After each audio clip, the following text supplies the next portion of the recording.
My name's Bryden Kex, and this is our Helldivers Games Outfit Review. Helldivers lives up to his name more and more with every mission I embark on. Simple in its initial structure, Helldivers is a top-down shoot-'em-up that revels in chaos of combat and cooperative play. With procedurally generated worlds, varied enemy types, and a great cause to fight for, my time as a Helldiver is just beginning. The average Helldiver mission consists of you and up to 3 other players being dropped on an alien planet. The goal is simple: complete the objectives you are tasked with, fight the enemy in tow, and try and make it out alive. Most missions don't end up this way though, as Helldivers tends to end in a chaotic frenzy. Waiting for an evacuation with 3 of your friends as the enemies box you in is both nerve-wracking and dopamine that gets me going back for more. Helldivers offers little core change to its structure, yet the sheer variety of generated worlds, varied enemy types, and random events left me constantly entertained in battle. The variety within Helldivers is where the sheer complexity of the game truly comes into play. For a $20 game, Helldivers offers loads of continued replayability and a narrative war that looks to keep players engaged. Worlds vary from desert, forest, and snow, with the terrain vastly changing the way you tackle a mission. Certain elements slow the player movement, which at the wrong time is the difference between life and death. Enemies in Helldivers consist of 3 races: bugs, cyborgs, and illuminate. Each enemy has at least 8 different enemy types, which progressively get added to the equation as you up the difficulty.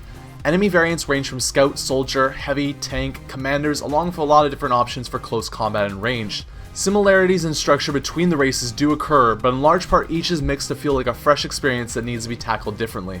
These variants aren't left to the enemy either though, as the way you shape your Helldiver is completely up to you.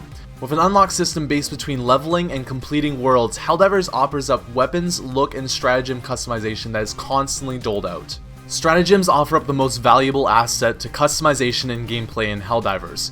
Before embarking on each mission, 4 slots are available to fill up for special call-in orders.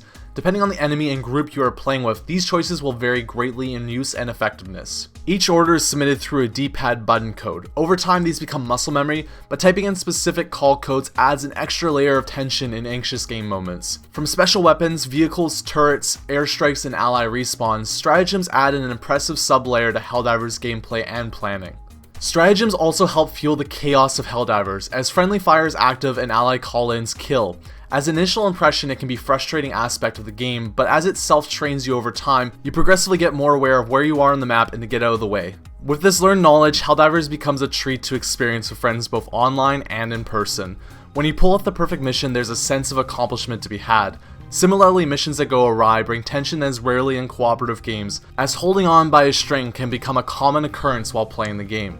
This ties into what is a challenging but well thought out level curve that is spread over 12 variants. Each increase introduces new enemies and more challenges to take on, ultimately ending in a level 12 Helldive.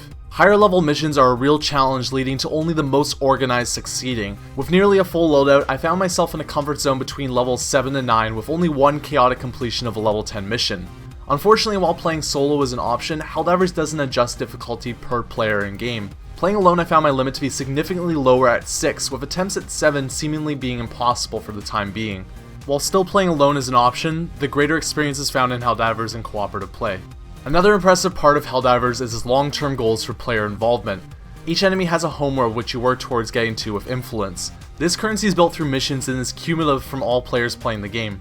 Special events also occur as enemies will fight back to take safe zones from Super Earth. In one timed event, a new city environment was being attacked by the cyborgs, with double XP being rewarded to those fighting the fight.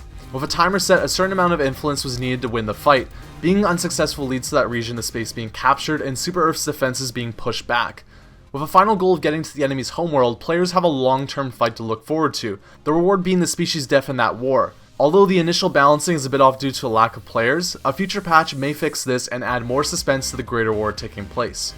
Helldivers' cooperative gameplay is both addictive via design and experience. With procedurally generated worlds, varied enemy types, and a changing difficulty curve, Helldivers is deep, memorable, and chaotically nerve-wracking. Difficulty does not cater to solo play, and larger public events seem initially unbalanced, but these issues do not take away from the value of what is a fantastic cooperative game. I give Helldivers a 4 out of 5.